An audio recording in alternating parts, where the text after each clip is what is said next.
రాష్ట్రాల్లో 20,000కు పైన జంటలకు మాతృత్వ కలలను సాకారం చేసిన 49 ఫర్టిలిటీ సెంటర్ మీకు అందిస్తుంది కేవలం 899 రూపాయలకి fertility assessment package including free consultation, ultrasound, వీర్య పరీక్షలు మరియు AMH టెస్ట్. 49 అంటే సంతానం, 49 అంటే సంతోషం. మీడియా మిత్రులకు, విచ్చేసిన అతిథులకు అందరికీ స్వాగతం. Thank you.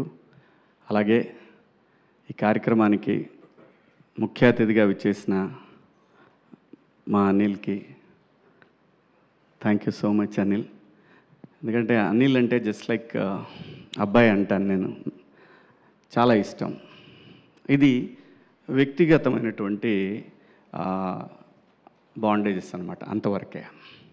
బట్ అనిల్ చాలా, నేను ఈవీవి గారిలో చూశాను, చాలా గొప్ప క్వాలిటీస్ ఉంటాయి ఈవీవి గారిలో. అలాగే అనిల్ ఈ కాలంలో ఇంత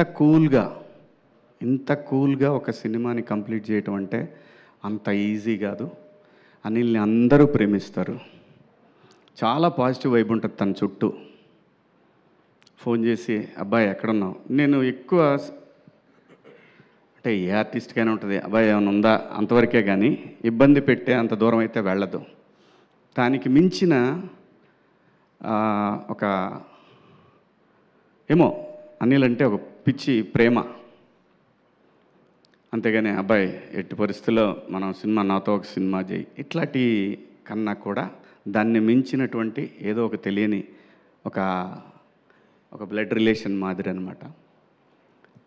పైగా తను ఎప్పుడూ ఇబ్బంది పడొద్దు అని ఎక్కువ కోరుకుంటాను. తన సక్సెస్ని డెఫినెట్గా మా అనిల్కి తెలుసు. తన పబ్లిసిటీ అనౌన్స్ చేసిన దగ్గర నుంచి నేను బలంగా కోరుకుంటా, ఎట్టి పరిస్థితులు ఎక్కడా కూడా ఒక నెగిటివ్ థాట్ రాకూడదు ఎవరికి కూడా అనేది. ఎందుకంటే తనంత మంచివాడు కాబట్టి, లేకపోతే రాదేమో. తనంత మంచివాడు, మంచి టెక్నీషియన్, మంచి టాలెంటెడ్. బాస్కి ఆల్ టైమ్ రికార్డ్ ఇచ్చాడంటే సామాన్యమైన విషయం కాదు. అలాగే ఇంకా చాలా హిట్లు ఇస్తాండి ఈవీవి గారు. మీరు కృష్ణారెడ్డి గారు ఎలాగైతే వాళ్ళు ఫీల్డ్లో ఉన్నంతవరకు ఎలా హిట్లు కొట్టారు, ఖచ్చితంగా నాన్ స్టాప్ హిట్లు ఖచ్చితంగా కొడతాడు, మనం చూస్తాం భవిష్యత్తులో. నేను అనుకుంటున్నాను, ఎందుకంటే అట్లా లోపలికి వస్తున్నప్పుడు అక్కడ ఫోటో ఉంటుంది అనిల్ది, కింద చాలా ఫోటోలు ఉన్నాయి, కానీ ఆ ఫోటోలు చూసినప్పుడు అనిపించింది అబ్బాయి ఎప్పుడో హీరో అవుతాడు అనుకున్నా. ఆహా ఇక్కడ ఎవరు ఏం మాట్లాడుకున్నా, ఎవరు ఏం కావాలనేది కళామ తల్లి నిర్ణయిస్తుంది. జస్ట్ ఒక ఫీలింగ్ వచ్చింది నాకు అట్లా లోపలికి వచ్చినప్పుడు. అదే చెప్పా ఇక్కడ కూర్చున్నప్పుడు, ఎందుకో అనిపించింది అని చెప్పాను. ఖచ్చితంగా అవ్వాలండి. వాళ్ళ తమిళ్లో అందరూ డైరెక్టర్లు చాలామంది హీరోలుగా చేస్తున్నారు, ఎందుకు అవ్వకూడదు? అయితే తప్పేంటి?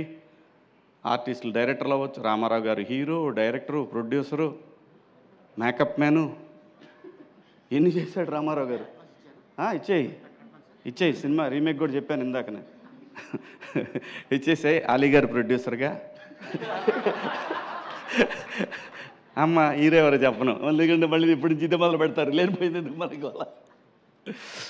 సో థ్యాంక్ యూ అండి. నా సినిమా గురించి మాట్లాడేదాన్ని నేనైతే మాత్రం ఒకటి గ్యారంటీ చెప్పగలను. నేను నిర్మాతగా నాకు బాపినీడు గారు ఒక బాధ్యత అప్పచెప్పారు, కథ విని సాయి గారు వాళ్ళ టీం ఒక బాధ్యత అప్పచెప్పారు. ఇది నా సొంత డబ్బులు పెట్టి తీసినటువంటి తాజ్మహల్ కన్నా కూడా నాకు చాలా ఇంపార్టెంట్ ఈ సినిమా.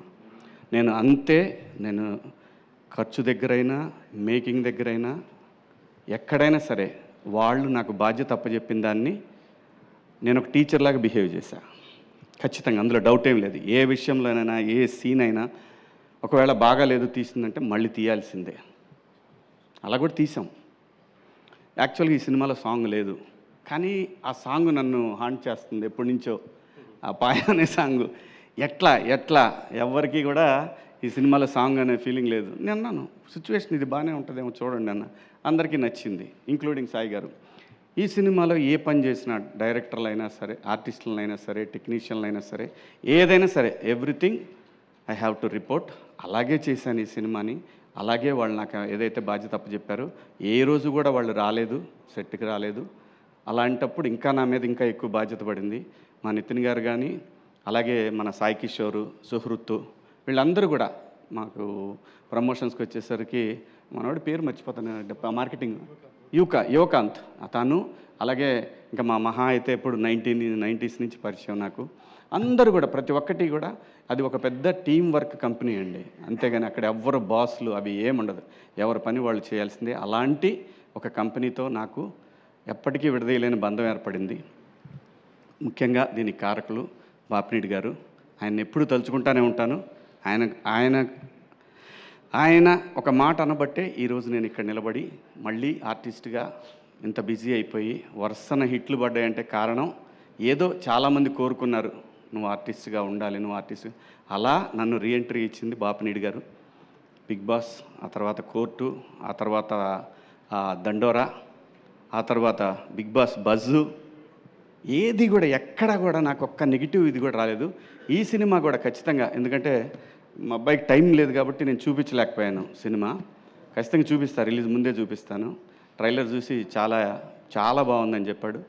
ఏదన్నా సరే అనిల్, ఏదన్నా అవకాశం ఉంటే అనేది ఈ ఇండస్ట్రీలో ఎవరు నన్ను అడుగుతాను అని అంటే ఎందుకంటే నేను ఎవరిని అడగలేనండి, అది ఒక అనిల్ని.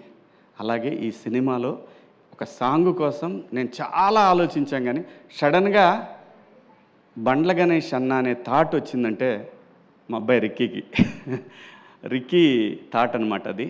రిక్కీ చెప్తే అప్పుడు నేను వెళ్ళి గణేష్ అన్నని అడిగాను. పాట విని అరే చేసేద్దాం అని అన్నాడు. అంటే ఆర్టిస్ట్గా ఏమీ ఇవ్వకుండా ఎవరితో పని చేయించుకోకూడదండి. ఆర్టిస్ట్ అనే కాదు, ఎవరితో నేను ఏ పని చేయించుకోలేదు. నేను ఎంత బతిమిలాడినా నా దగ్గర నువ్వు రూపాయి ఇస్తే, ఎందుకంటే తనకి నేను చాలా రుణపడి ఉన్నాను. ఎప్పుడు ఇండస్ట్రీకి వచ్చినప్పటి నుంచే గణేష్ అన్నకి నేను రుణపడి ఉన్నాను. ఖచ్చితంగా తీర్చుకుంటా. ఎవరి రుణం తీర్చుకోకుండా మాత్రం ఇక్కడి నుంచి వెళ్ళాం, మనం తీర్చుకొనే వెళ్తాను. ఇంకా ఈ సినిమా టెక్నీషియన్స్కి వచ్చేసరికి సుధీర్ కథ తీసుకొని వచ్చాడు. కొత్త కుర్రాడు, నాకు తెలుసు. ఆ సైకిల్ దొక్కేటప్పుడు నేర్చుకునే ఆ ఇబ్బందులు ఉంటాయి కదా, ఒక్కోసారి సరిగ్గా తోలు, పట్టుకో, హ్యాండిల్ పట్టుకో, ఇలాంటివి ఉంటాయి.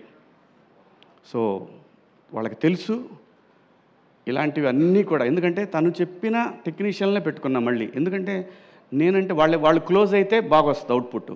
అది కెమెరామెన్ అయినా, ఎడిటర్ అయినా, ఎవరైనా సరే అందరినీ తనకి ఇష్టమైన టెక్నీషియన్లను పెట్టాను. అలాగే మ్యూజిక్ డైరెక్టర్ వచ్చేసి బ్యాక్గ్రౌండ్ స్కోర్ రంజన్ రాజ్ అని చెప్పి, తను మలయాళీ అనమాట. అద్భుతంగా చేశాడు. ఈ సినిమాని సక్సెస్లో 50% అతనికి క్రెడిట్ వెళ్తుంది ఖచ్చితంగా. 100%, నో సెకండ్ థాటే లేదు. సినిమా ప్రతి ఒక్కళ్ళకి నచ్చుతుంది.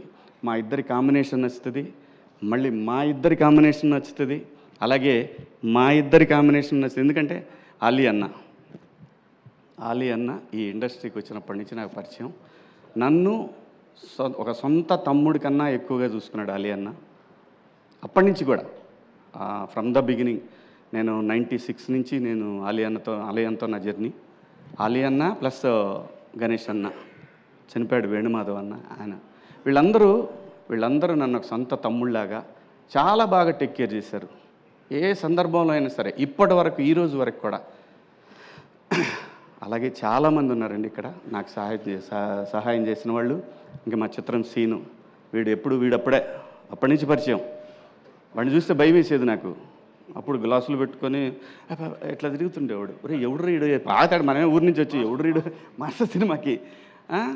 అలాగే బబ్లు, ఇంకా ధనరాజ్ ఆడు, అది తర్వాత లాస్ట్లో చెప్పాలి, పెద్ద ఆయన పేరు ధనరాజ్. ఎప్పుడు అడిగితే అప్పుడండి, తనకి ఇచ్చిన రెమ్యునరేషన్తో పోల్చుకుంటే తను చేసిన డేట్లు చాలా ఎక్కువ. ఏ రోజు కూడా అడగలేదు. ఎప్పుడు ఫోన్ చేస్తే అప్పుడు అన్నా 2 రోజుల ముందు చెప్పేవాళ్ళం ధనాయ్, లేదంటే ఒక రోజు అటు ఇటు అయినా సరే చేసేవాడు. ఎందుకంటే కొన్నిసార్లు మాకు సీన్ నచ్చ కూడా మళ్ళీ చేయాల్సి వచ్చింది. లొకేషన్ నచ్చక చేసిన సందర్భాలు కూడా ఉన్నాయి. సో ప్రతి ఒక్క ఆర్టిస్టు, మన రఘుబాబు అన్న, అలాగే పృథ్వీ గారు, అలాగే తన పేరేంటి పమ్మిసాయి, చెమ్మక్ చంద్ర, రాఘవ, బుడ్డ నరేషు, అందరూ ప్రతి ఒక్కళ్ళు కూడా, ఇమ్మాన్యుయలు, ప్రిన్స్, చాలామంది అండి, 30 మంది ఆర్టిస్టులు ఉంటారు, గట్టిగా ఉంటారు ఆర్టిస్టులు. ఎవ్రీ సీన్లో ఆర్టిస్ట్ వస్తూనే ఉంటాడు, కొత్త ఆర్టిస్ట్ ఎంటర్ అవుతూనే ఉంటాడు. అది అనుకొని చేసింది కాదు, అలా అయింది. సమీరు. సో అందరూ ప్రతి ఒక్కళ్ళు కూడా చాలా బాగా కోఆపరేట్ చేశారు. మరీ ముఖ్యంగా చెప్పాల్సిన విషయం ఏంటంటే లయ ఈ సినిమా తను కూడా ప్రొడ్యూసర్లానే చేసింది. 4 అంటే ఎర్లీ మార్నింగ్ 4కి వచ్చే 6కి షాట్ ఉందంటే అలా వాడు కూడా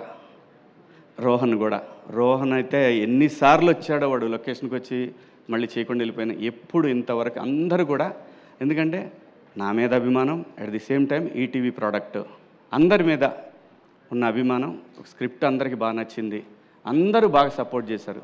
ఇంకా టెక్నీషియన్స్ విషయానికి వస్తే రిత్విక్, మిథిలు, మా ఎడిటర్ గారు మనోజ్ గారు, అందరూ ప్రతి ఒక్కళ్ళు, శివ, విక్రమ్, రామ్,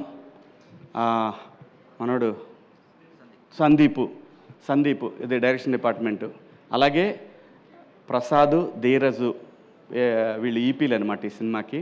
ఆ తర్వాత మా అందరినీ నడిపించిన ఒక పెద్ద విగ్రహం ఉంది, అదే మా బాలాజీ సీనన్న. Thank you. నువ్వు లేకపోతే ఈ సినిమా అయ్యేది కాదు. థ్యాంక్ యూ సో మచ్ సీనన్న. అలాగే ఈ సినిమాకి ట్రావెల్స్ కానీ ప్రతి ఒక్కళ్ళు కూడా, మాకు ఈటీవీ ట్రావెల్స్లో వచ్చింది, అలాగే బయట మన ఇండస్ట్రీ ట్రావెల్స్, మా రాయుడు కానీ అందరూ ప్రతి ఒక్కళ్ళు చాలా బాగా సపోర్ట్ చేశారండి. మీ అందరికీ పేరు పేరున థ్యాంక్ యూ. ఇంకెవరినన్నా మర్చిపోయి ఉంటే, ఇంకెవరన్నా మర్చిపోలేదుగా, మనం ఒకే ఒక్క వ్యక్తిని మర్చిపోయానండి. అప్పటి నుంచి ఇప్పటి వరకు, నేను ఇండస్ట్రీకి వచ్చిన దగ్గర నుంచి ఈ రోజు వరకు నాకు ఇండస్ట్రీలో అతి ముఖ్యమైన ఫ్రెండ్స్లో ఒక ఫ్రెండ్ మా కమల్, మిత్రుడు కమల్. చాలా నాకు ఇండస్ట్రీలో ఫస్ట్ ఒక హీరో పరిచయం ఏంటంటే ఇతనే. నాకు సీతారామయ్య గారి మనవరాల్సు అనే సినిమాకి ఇతను హీరో అయితే, మేము సీతారాముల కళ్యాణం చూతమరారండే సినిమాకి మేము ఇద్దరం పరిచయం అనమాట. అప్పటి నుంచి ఈ రోజు వరకు నాతో ప్రతిరోజు ఫోన్ మాట్లాడుకొని ఉండడు. చాలా మంచోడు, మంచి ఆర్టిస్టు. మన దండోరాలో ఇతనికి చాలా మంచి పేరు వచ్చింది, రంగామామ. Thank you Kamal, thank you so much. అలాగే అందరండి, కాదంబరి కిరణ్ గారు, ఈ సినిమాకి పనిచేసిన కాదంబరి కిరణ్ గారు, ఇంకా చాలామంది ఆర్టిస్టులు పనిచేశారు. అందరికీ పేరు పేరున ధన్యవాదాలు. Thank you so much once again. Thank you Bapineedu garu, thank you Sai garu, thank you Nitin, thank you so much అండి మీ అందరికీ. అబ్బాయ్ thank you, I love you, thank you so much.